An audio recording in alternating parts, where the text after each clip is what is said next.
University of Tennessee Mascot Smokey talks about ESPN Gameday. College Gameday was something that was completely different than anything else we've done. It seemed like it should be, just the same as always, but it's distinctly ESPN centered. We took our direction straight from Digger and the guys who on College Gameday. Really, only extra preparation that went into it was making sure we had signs made, or the signs in the crowd knew where they were. Kind of took a scoped it out beforehand, and made sure I wore the orange jersey because our coach wanted to make sure that Smokey, being one of the least identifiable mascots in the nation, we had something that was both school colored and not just white, and something that had our name on it.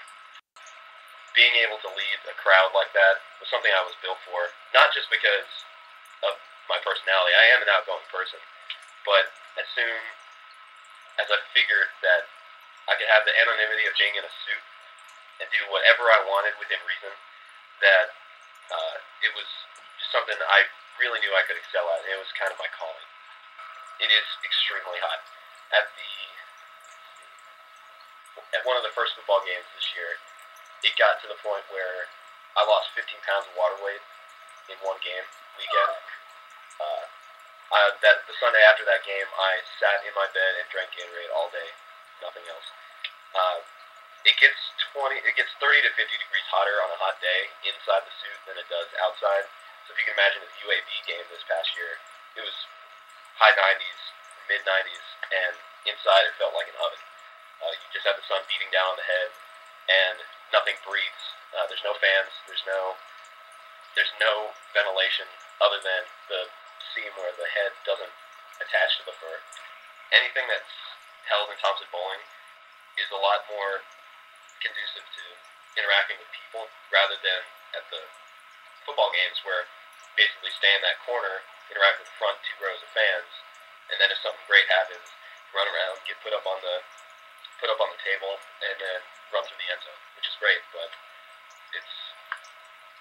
it's not exactly the same. Putting a suit on, it's still one of my favorite things. It takes if I've got somebody helping me, it takes about 5 minutes to get on. If I don't, I have to be a little improvisational and zipping up the zipper in the back, clipping the clip, and getting the hands on too. It takes anywhere from 10 to 15 minutes now. First time I did it, it probably would have taken me an hour.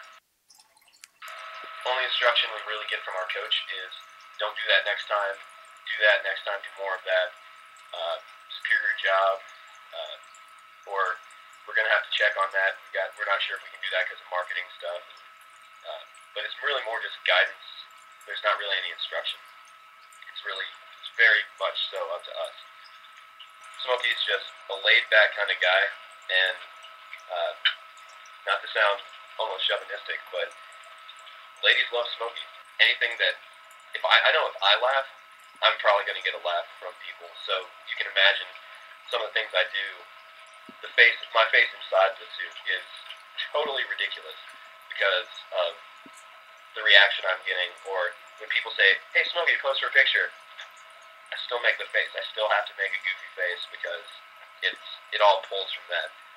And that's where that comes from. It's purely the character. The one design flaw in Smokey is that you have, in most mascot costumes, I guess, is no peripheral vision. So if a kid decides to sneak up on you and just almost tackle you, I've had that happen plenty of times. They can come at you, and if you don't hear them coming, there's nothing you can do to stop it. If there's another design flaw in Smokey, it's that the tail is just out there for people to grab. Kids love to grab the tail. People love to grab the tail. You see a tail on a person, a 6-foot dog, and it's like, I think I'm going to pull the tail. And there are a couple times where the tail has come very close to ripping off, and that's an expensive repair. The thing I love about basketball is there's so much fan interaction. I can climb into the student section. If I really want to, during a stoppage game, I can make my way around the stadium and go up into a different section. But the students are the ones that interact with you most. I am the one that they say dances the best.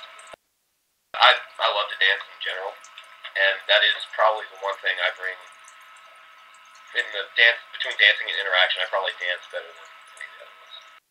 it's something I really want to do for the rest of my life, as long as I can. I've met a couple pro mascots who've done it, and the only thing that stops them from doing it is shattered bones in their feet from getting clipped on ram air lifts in the NBA, and or other injuries.